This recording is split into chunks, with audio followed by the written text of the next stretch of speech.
بسم الله الرحمن الرحيم. الحمد لله الذي كان موجودا قبل حدوث الأشياء ويبقى بعد فناء الأشياء.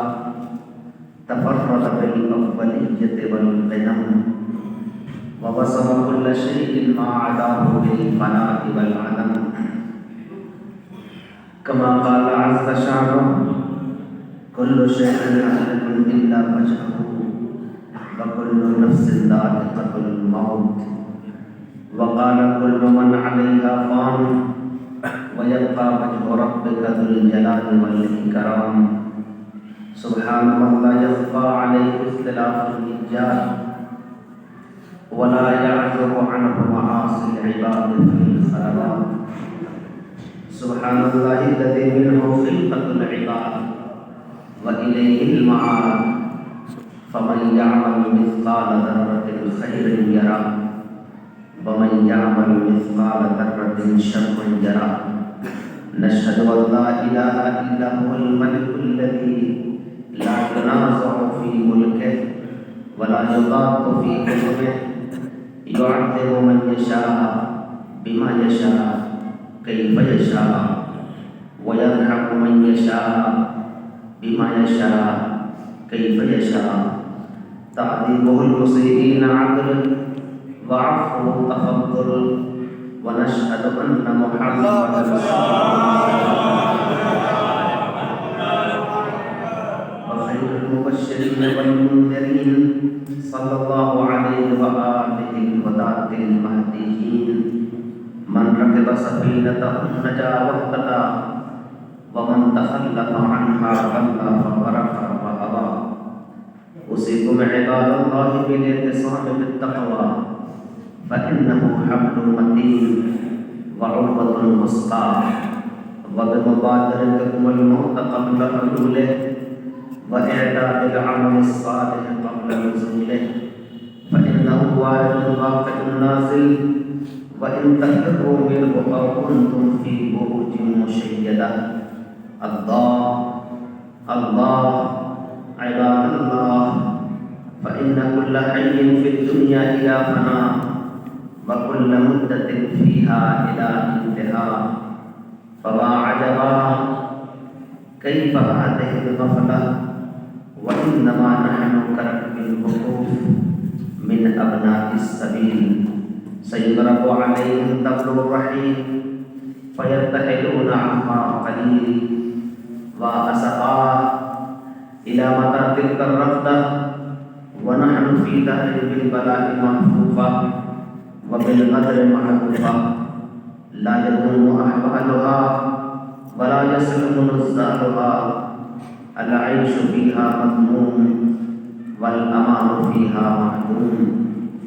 كيف لا تعتبرون وإخوانكم قد سلكوا في بطون البرزخ سبيلا وفقدت أجسادهم وعميت أخبارهم أمدا طويلا. جيران لا يتآنسون وأحبهم لا يتزاورون. وقربتا من بيت وحدتنا ومنزل وحشتنا ومحد غفرتنا ومفرد غربتنا. ومصيبتا ما أسرع الطلب وأبعد السفر وأقل الزاد. ونفسا إذا أسلمنا الأحباء إلى الملائكة البلاد الشداد. وحزنا إذا انقطع ذكرنا عن خواطر الأحباء والأقرباء وأكلت الديدان محاسننا وتصرمت الأعداء. فليبكي الباكون قبل أن لا يدفعوا البكاء وليستغفرن عن الخطيئات التي تحول بين الأمهات والآباء. إن أحسن الحديث وأغلى الموعظة كتاب الله. أعوذ بالله من الشيطان الرجيم. بسم الله الرحمن الرحيم. واعبد ربك حتى يأتيك اليقين. صلوات الله.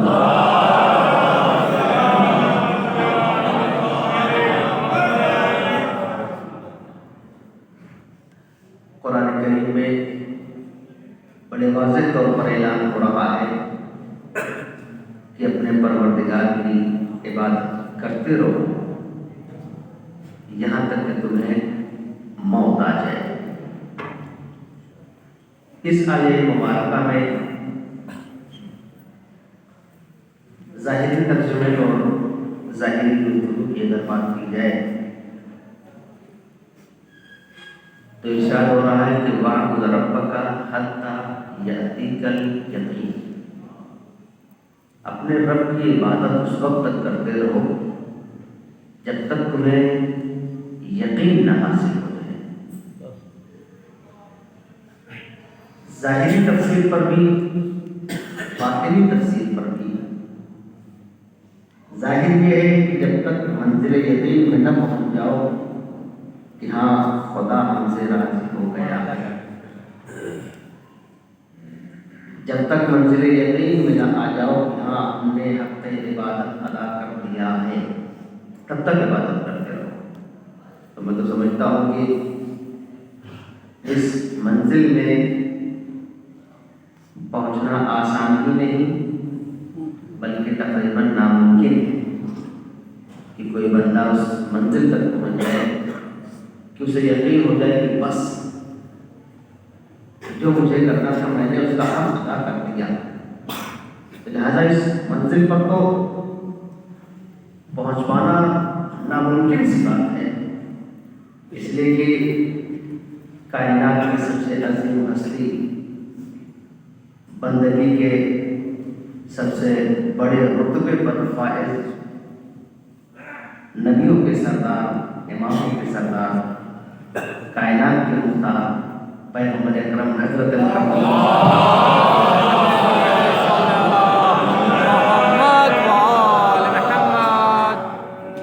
آپ نے بھی اٹھتے بیٹھتے استغفار پڑھ کے بتایا کہ کوئی منزل ایسی نہیں ہے جہاں خود مختاری کے ساتھ کہا جا سکے کہ ہاں ہم نے حق عبادت ادا کر دیا، بلکہ تواضع انکساری کے ساتھ اپنے بڑے سے بڑے عمل کو چھوٹا سمجھتے ہوئے منزل عبادت میں گامزن رہو، رواں دواں رہو۔ یہی چیز خدا کو پسند ہے، عبادت کر کے عجب کا شکار بن جانا، خود پسندی کا شکار ہو جانا، یہ مومن یا متقی کی علامت نہیں ہے بلکہ یہ غرور اور تکبر کی پہچان ہے۔ مثلا کسی دن اگر 2 رکعت نماز اولے وقت پڑھ لیا تو قطعی طور پر یہ فخر نہ ہو کہ آج ہم نے 3 مار دیا، بلکہ عجز و انکساری کے ساتھ اس عمل کے سلسلے میں اللہ کی بارگاہ میں دعا کو کہ پروردگار میں نے تیرے لیے اپنے اس سرد موسم میں گرم بستر کو چھوڑا، ٹھنڈے پانی کو ہاتھ لگایا، وضو کیا، سب کچھ کیا، اس مختصر سی عبادت کو شرف قبولیت عنایت کر دے۔ اب اگر اللہ مختصر سی عبادت اسے قبول کر لے تو ظاہر ہے کہ پھر وہ مختصر یا کم نہیں ہے، اس لیے کہ اللہ جس چیز کو قبول کر لیتا ہے تو اس میں فضل ہی فضل ہوا کرتا ہے، اس لیے وہ قبولیت کی سند بن گئی۔ معصومین نے اس یقین کی منزل کو موت سے تعبیر کیا ہے، گویا کہ ایک آخری مہر لگا دی ہے، جس طرح سے سرکار دو عالم کی حدیث ہے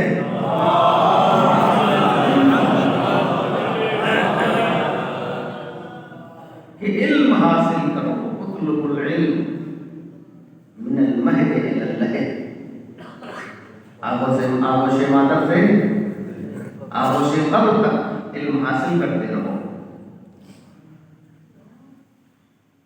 اب اس آیت کی تفسیر میں بھی عبادت کی منزل کو جو پہچانوایا گیا ہے، کہا یہاں تک کہ موت تک پہنچ جاؤ تم عبادت سے منسلک رہو، عبادت سے وابستہ۔ البتہ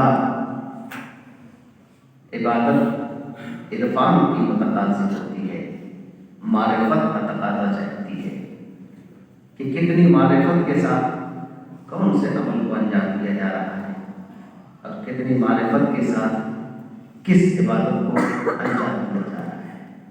نیکیوں کی صحیح معرفت کا ہونا بہت ضروری ہے۔ جب تک انسان عرفان کی دہلیز پہ قدم نہیں رکھے گا، اس کے دل میں نہ قرآن کی عظمت پیدا ہوگی، نہ آل رسول کی عظمت پیدا ہوگی، اور نہ ہی رسول کے لیے عزت و احترام اس کے اندر پہنچے گا۔ یہ عبادت تو درکنہ سب سے پہلی منزل ہی معرفت کی ہے، اس لیے کہ اسلام ہم سے رسم و رسمیات نہیں چاہتا، مذہب ہم سے عادات و اطوار نہیں چاہتا، مذہب ہم سے اخلاص عمل چاہتا ہے۔ جو چیز کرو اسے سمجھ کر کرو، جو عبادت کرو اسے پہچان کر کرو، جس عمل کو انجام دو، جس کام کو کرو اس کی گہرائی اور گہرائی کو درک کر کے کرو۔ بغیر معرفت کے لاکھوں روپے کسی ٹرسٹ میں دے دینا اور ہے، معرفت کے ساتھ خلوص کے ساتھ مختصر سی رقم اللہ کی راہ میں دے دینا اور ہے۔ کسی بھی تنظیم کو، کسی پارٹی کو ڈونیٹ کر دینا اور ہوا کرتا ہے، لیکن اس صدقے کی اہمیت کو یا اپنے اس رقم کو حقدار تک پہنچا دینے کے بعد جو اندر سے سکون حاصل ہوتا ہے، اسے کوئی دوسرا نہیں سمجھ سکتا۔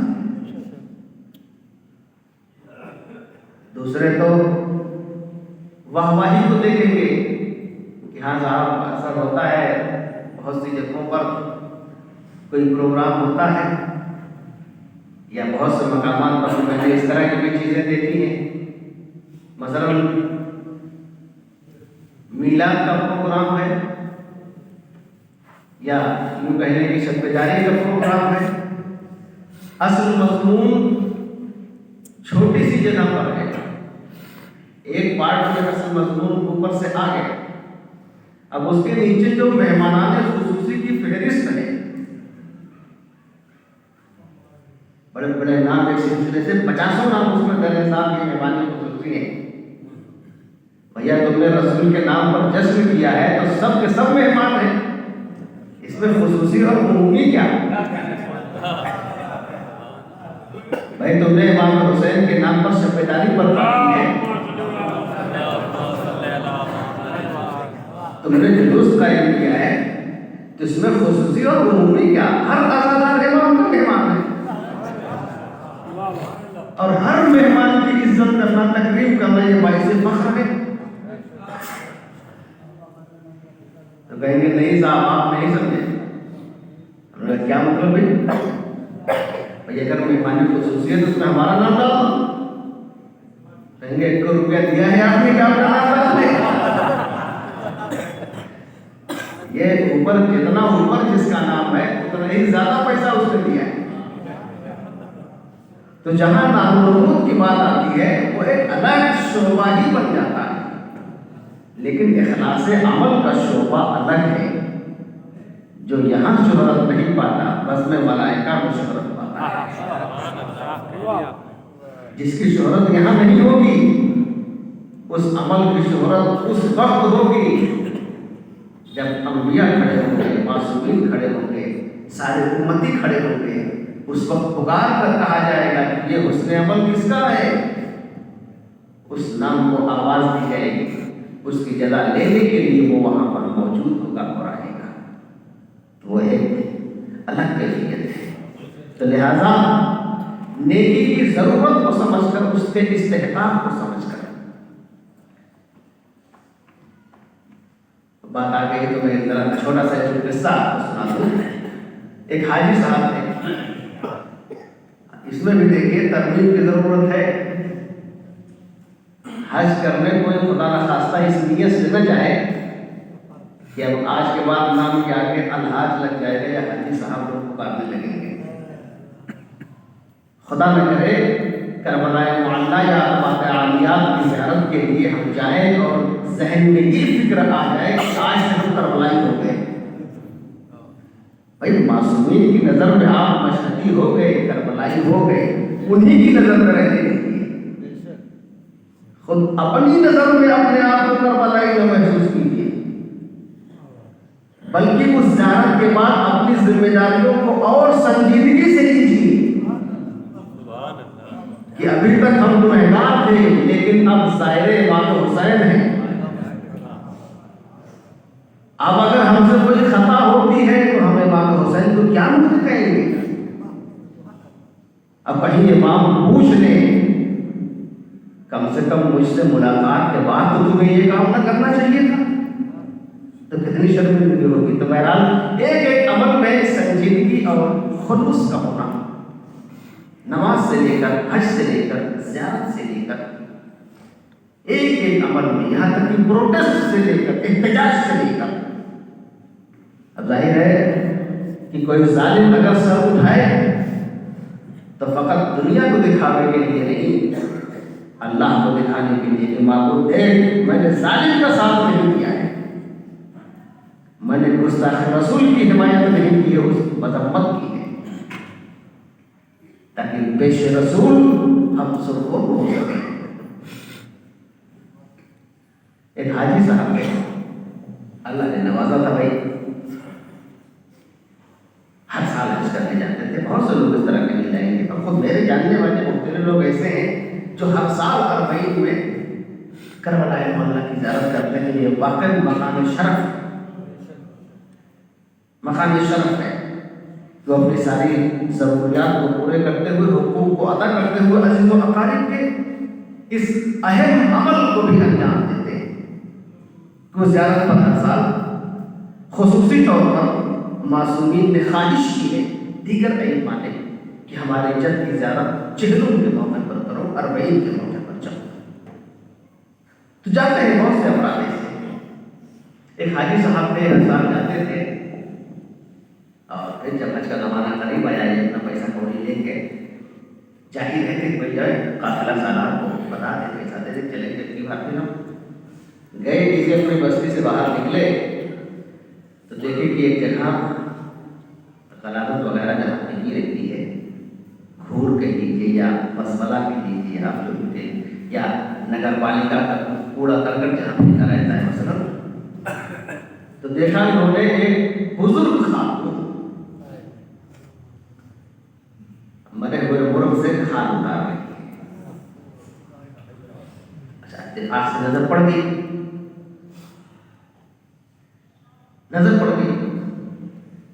دیکھیے صحیح وقت پر صحیح فیصلہ کر لینا بھی اللہ کی توفیق ہوتی ہے، خدا کی مدد ہوتی ہے. ٹھٹکی کہنے لگے یار آج تو کئی سال کر چکے آپ کی نہیں ہے، لالچ ضعیفہ کی مدد کرتے، پورا پیسہ انہوں نے اس کے حوالے کر دیا اور کہنے لگے بیٹی معاف کیجیے گا، آپ جائیں اپنے بچوں کی پرورش کریں. اچھا یہ پیسہ دینے سے پہلے انہوں نے پوچھ لیا تھا اس خاتون سے کہ کیا آپ کو نہیں پتا کہ مردار حرام ہے، یہ مرے ہوئے مرغ سے کھان اتار رہی ہے.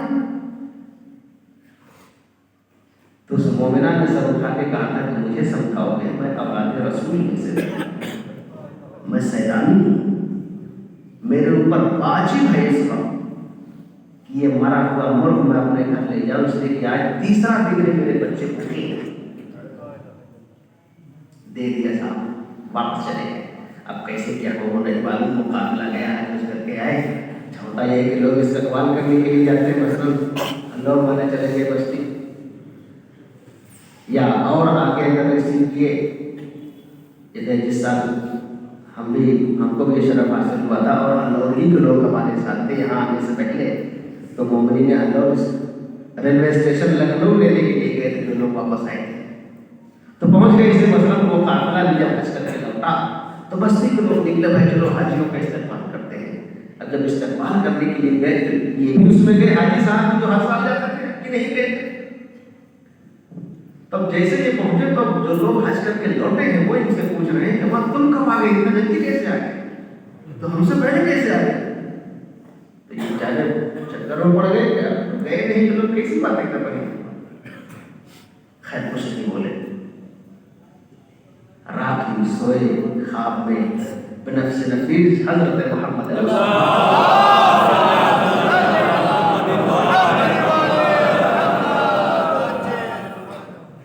خواب میں آئے اور مسکرا کے فرما رہے ہیں کہ تجھے تعجب ہو رہا ہے کہ لوگ کہہ رہے ہیں تم کیسے چلے آئے جلدی. تو انہوں نے کہا یا رسول اللہ میں حج میں گیا نہیں اس بار, یہ لوگ کیسی باتیں کر رہے ہیں.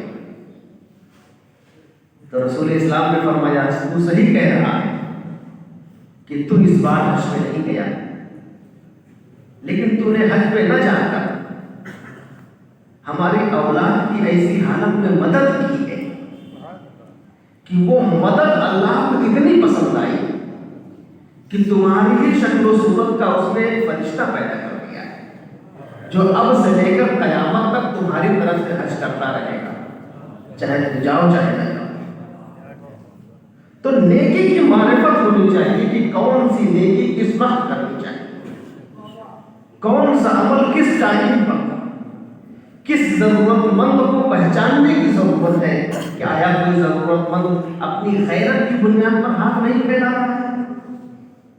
ہم دوسری جگہوں پر لاکھوں روپے صرف کر دے رہے ہیں اور جو ہمارا ضرورت مند ہمارے محلے ہی میں, ہماری پڑوسی ہی میں ہے, لیکن وہ ہم سے زبان نہیں کھول رہا ہے. تو ہمارے مسلمان ہونے کا تقاضا یہ ہونا چاہیے کہ قرب و جوار کی ہمیں کم سے کم اپنی بستی کی خبر ہونی چاہیے کہ کس کے یہاں کیا ہو رہا ہے, کیا گزر رہی ہے کس پر, کس کے بچے یتیم ہیں, ان یتیموں کا کوئی سہارا ہے کہ نہیں ہے, کون بے روزگار ہے, کون کس حال میں ہے. اپنے اپنے اعتبار سے میں کسی ایک فرد پر یہ ذمہ داری نہیں عائد کرتا کہ ہاں صاحب آپ ہی پوری بستی کی جو ہے وہ دن بھر گھومتے رہے, اپنے اپنے استر سے, اپنے اپنے لیول سے, اور صحیح وقت پر صحیح ڈیسیزن لینے کی ضرورت ہوتی ہے.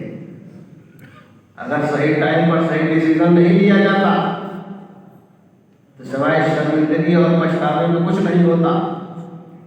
آج کی موجودہ بات ہمارے پرائم منسٹر نے آج وہ 3 کالے قانون واپس لینے کا وعدہ کر لیا.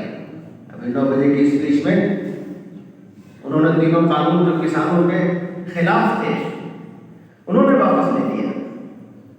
لیکن یہ سال بھر سے زیادہ کی جو تاخیر ہوئی, میں حکومت وقت سے یہ پوچھنا چاہتا ہوں کہ اس دوران ان کسانوں کے تقریباً 700 سے زیادہ لوگوں کی جان چلی گئی. اگر یہی فیصلہ صحیح وقت پر لیا ہوتا تو وہ 700 لوگوں کی جان بچ سکتی تھی یا نہیں بچ سکتی تھی. اب 28-29 تاریخ میں ادھیکارک طور پر وہ قانون واپس لیا جائے گا سمویدھانک طور پر, لیکن اس سے پہلے اس کا بھی وعدہ نعرہ ہونا چاہیے کہ وہ جو لوگ مر گئے ہیں اس پروٹیسٹ میں ان کا ذمہ دار کون ہوگا, ان کا خون بہا کون دے گا, ان کا معاوضہ کون دے گا, ان کے گھر والوں کو نوکری کون دے گا, اس کا فیصلہ ہونا چاہیے. اس لیے کہ ہر چیز ایک ذمہ داری چاہیے ایک آئین کے تحت. اور یقیناً باتیں تو اور بھی تھیں, یہ آج نہیں ہمیشہ کی حکومتوں کا رویہ رہا ہے. یہ ہٹلر شاہی کا آئینہ ہے کہ پہلے اتنا پریشان کر دو کہ تھوڑی سی راحت دینے کے بعد وہ خوش ہو جائیں. قوم کو اتنا کچل دو, دبا دو کہ جب ان کو تھوڑا سا کچھ آرام دو تو یہ تمہاری واہواہی کرنے لگے. اور یہی حال ہم تو سمجھتے ہیں کہ یہ مرتد وسیم جس کی زبان اتنی چل رہی ہے, کل اس کی ایک ویڈیو اور ہم تک پہنچی جس میں یہ قرآن کو اس نے الگ سے چھپوایا ہے. ان 26 آیتوں کو معاذ اللہ نکال دیا اور سوروں کی اپنے حساب سے ترتیب دے کر کہ قرآن کس ترتیب سے نہیں نازل ہوا. ایسا لگ رہا ہے کہ جبرائیل دین کے دوش پر سوار ہو گیا. اب اس نے یہ کیا ہے کہ اس قرآن کو الگ سے چھاپ کر دوسرے ملکوں میں دوسری جگہوں پر اس کو بھجوانے کی کوشش کر رہا ہے. تو لہذا حکومت وقت سے ہمارا ایک مطالبہ یہ بھی ہے کہ جس طرح سے ہمارے نبی کی شان میں گستاخی کر کے اس نے ایک کتاب کو لکھا ہے، اس کتاب کو جس طرح سے ضبط کیا جائے، ویسے ہی یہ جو الگ سے قرآن لانچ کرنا چاہ رہا ہے، اس قرآن کو بھی اپنے قبضے میں لیا جائے اور منظر عام پر نہ آنے. اس لیے کہ یہ وہ لوگ ہیں جو صرف مرتد ہی نہیں بلکہ اللہ و رسول کے خلاف انہوں نے اعلان جنگ کیا ہے. لہذا ہمارا ایک ایک پروٹیسٹ، ایک ایک لفظ، ایک ایک جملہ ان سے جنگ ہے.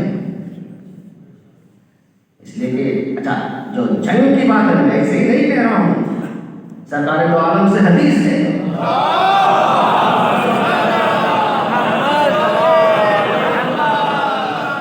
کہ روز محشر جہنم کے درمیان سے ایک بچھو کی شکل کی مخلوق نکلے گی جس کا سر 7ویں آسمان تک ہوگا، جس کی دم تحت الثری تک ہوگی، اس کا منہ مشرق و مغرب تک کھلا ہوا ہوگا. وہ پکار کر کہے گا کہاں ہیں وہ لوگ جو اللہ و رسول کے خلاف جنگ کرتے تھے؟ کہاں ہیں وہ لوگ؟ تو جبرائیل آئیں گے اور پوچھیں گے کیا تم ان لوگوں کو پہچانتے ہو؟ تو وہ کہے گا ہاں میں پہچانتا ہوں. اب اس میں وہ کئی لوگوں کو ملائے گا. ایک تو وہ لوگ جنہوں نے مسیح مرتد کی طرح کے لوگ کھلم کھلا جنہوں نے قرآن کی توہین کی ہوگی، رسول کی توہین کی ہوگی، پہلی فہرست میں وہ لوگ ہوں گے. دوسری فہرست میں وہ لوگ ہوں گے جنہوں نے نماز اور زکوٰۃ کو عمدن ترک کیا ہوگا. ظاہر ہے کہ اگر اس کی معنویت کو سمجھے، جان بوجھ کر ترک کرنے کا کیا مطلب ہے؟ ہمارے پاس کوئی کام نہیں ہے، مطلب پھر یہ لیکن نماز نہیں پڑھیں. اب یہ اچھا ہوتا ہے کہ کبھی کبھی یہ ترک کرنا غفلت کی بنیاد پر ہوتا ہے، کبھی کبھی حکم کے انکار کی بنیاد پر ہوتا ہے. اگر ہم اس حکم کا انکار کرتے کہ نہیں صاحب نماز واجب نہیں ہے تو گویا کہ اللہ کے خلاف ہم نے جنگ کیا ہے. اگر ہم یہ اعلان کرتے کہ نہیں صاحب حج واجب نہیں ہے، زکوٰۃ واجب نہیں ہے، تو یہ اللہ و رسول کے خلاف جنگ ہے. تو میں چاہتا ہوں کہ یہ ہماری غفلت کہیں ایسی نہ ہو جائے کہ انکار حکم کے مترادف ہو جائے. لہذا اس میں بیدار ہونے کی ضرورت ہے. اور ہم آخر کلام میں اس طرح کے دشمنوں کے لیے بد دعا کرتے ہیں، وسیم مرتد جیسے کہ جو اللہ و رسول سے بغاوت کا بیڑا جنہوں نے اٹھا رکھا ہے. اب چاہے حکومتیں ان کے ساتھ ہو یا کسی کی بھی دشمنائی ہو رہی ہو، ایک ایک جزوی طور پر بھی جو ان کا ساتھ دے رہے ہیں، خداوند عالم روز محشر ان کو ذلیل و خوار کرے. خداوند عالم پرچم اسلام کو سربلندی عنایت کرے. ہمارے آقا ہمارے سید سرکار امام کے ظہور میں تعجیل فرمائے تاکہ عدل و انصاف پھر سے قائم ہو سکے. بسم اللہ الرحمن الرحیم. والعصر ان الانسان لفی خسر الا الذین آمنوا وعملوا الصالحات وتواصوا بالحق وتواصوا بالصبر.